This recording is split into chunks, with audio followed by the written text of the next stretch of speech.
අවංක වෙන්න. බොරුවෙන්, කපටිකමින්, වංචාවෙන් අපිට දියුණු වෙන්න බෑ. ගේ ඇතුලේ ඉන්න එකිනෙකාට දැන් තාත්තට අම්මට බොරු කියන ළමයි නම් ඉන්නේ නේ.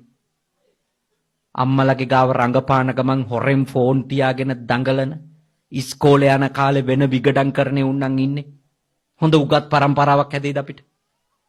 හොඳට හිතන්න.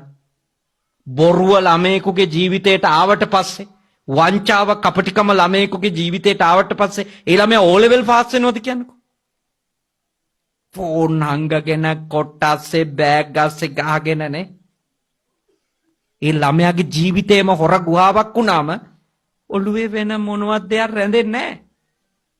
ඒ ළමයින්ට එක්සෑම් පාස් කරන්න හම්බෙන්නේ නැහැ. ඒක තමයි ඇත්ත. අපිට දියුණු වෙන්න ඕන නම් අපි අවංක වෙන්න ඕනේ. අපි ඉන්න තැනට අවංක වෙන්න ඕනේ. කරන වැඩේට අවංක වෙන්න ඕනේ. අපේ භූමිකාවට අවංක වෙන්න ඕනේ. භූමිකාවට අවංක වෙන්න ඕනේ. වංචාව ජීවිතේ කරගත්තොත් ගමනක් නැහැ. මතක තියාගන්න. ගමනක් නැහැ. කාටවත් ගමනක් නැහැ. අන්තිමට වෙන්නේ ඒ වංචාව හින්දා තමනුත් රැවටෙනවද නැද්ද? පුදුම රැවටිලි රැවටේ.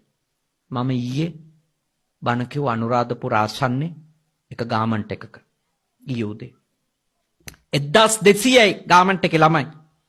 අපේ හාමුදුරනේ 450ක් ඩිවෝස්. දික්කසාද ළමයි. 1200ක ගෑනු දරුවෝ අතරින් 450ක් ආයතන ප්‍රධානියා මට කියනවා මේ ගාමන්ට් එකේ 450ක් ඉන්නවා ඩිවෝස් වෙච්ච ළමයි කියලා. කවුද ඉන්නේ? 100% සිංහල බෞද්ධ ළමයි. ළමයෙක් එක්ක දෙන්නෙක් එක්ක මිනිස්සයා නැතුව ගාමන්ට් එනවා. දික්කසාද වෙලා. ඒ හැම ළමයෙක්ම අවුරුදු 15 දී කසාදෙට තෝරගත්තු මිනිස්සු තමයි 21 වෙනකොට දාලා ගිහින් තියෙන්නේ. එක්ක අවුරුදු 16 දී O level පන්තියේදී කසාද බඳින්න තෝරගත්ත මිනිහා තමයි 22 වෙනකොට ළමයෙකුත් බඩේ ඉඳිද්දි දාලා වෙන ගෑණියෙක් ගාවට ගිහින් තියෙන්නේ. අපේ දූලා තේරුම් ගන්න ඕනේ එකයි. අපේ දූලා අවබෝධ කරගන්න ඕනේ. ඉස්කෝලේ යන කාලේ අවංක නුනොත් අම්මා දූ ගැන තියපු විශ්වාසෙට, තාත්තා දූ ගැන තියපු විශ්වාසෙට අවංක නුනොත්, වංචාව කරොත් මතක තියාගන්න තමනුත් වංචනිකයෙක්ට අහු වෙනවමයි. කපටියෙකුට අහු වෙනවමයි. නවත්තන්න බෑ. නවත්තන්න බෑ. අර 450 ඛේද වාචකය අපිට කියන්නේ ඇත්ත. අපිට කියලා දෙන්නේ ඇත්ත. ඒක මතක තියාගන්න. අමතක කරන්න එපා. 1200කින් 450ක් දික්කසාද වෙලා යනෝ එක භයානක පණිවුඩයක්. සිංහල ජාතිය අද වැටෙන ඛේදනීය ඉරණම. ඊළඟට ඔය ළමයි ඔය ගාමන්ට් එකවත් හම්බුනේ නැත්තම් නවතින්න පුළුවන් ගණිකාව වෙලානේ. පිරිමින්ගේ අතින් අතට යයි. සල්ලි ඕනේ හින්දා. ළමයා හදා ගන්න ඕනේ හින්දා. සමාජ රෝග හදාගනි. තව අයට පතුරවයි. මොන ප්‍රශ්න ටිකක් වෙයිද? අපි කොතෙන්ට යයිද? බුද්ධිමත්ව හිතන්න. දැන් හරි සිංහල මිනිහා බෞද්ධ මිනිහා හරියට හිතුවේ නැතොත් තමන් ගෙවන ජීවිත ගැන එළියට චෝදනා දදා හිටියොත් අපි ඉතුරු වෙන්නේ. හොන්දට ඔළුවේ තියාගන්න. අපි ඉතුරු වෙන්නේ. අපිට යන්න තැනක් නැති වෙනවා. ඉගෙන ගන්න ළමයා ඉගෙන ගන්න ඕනේ. ඒකට අවංකව. කසාද බැඳනනම් එතෙන්ට අවංකව එතන ජීවත් වෙන්න ඕනේ. රස්සාවට ගියා නම් එතෙන්ට අවංකව ඒ රස්සාව කරන්න ඕනේ. honesty කියන එක, අවංකකම කියන එක නැතුව ගමනක් නැහැ. ගමනක් නැහැ. ජාතියක් දියුණු වෙන්නේ නැහැ.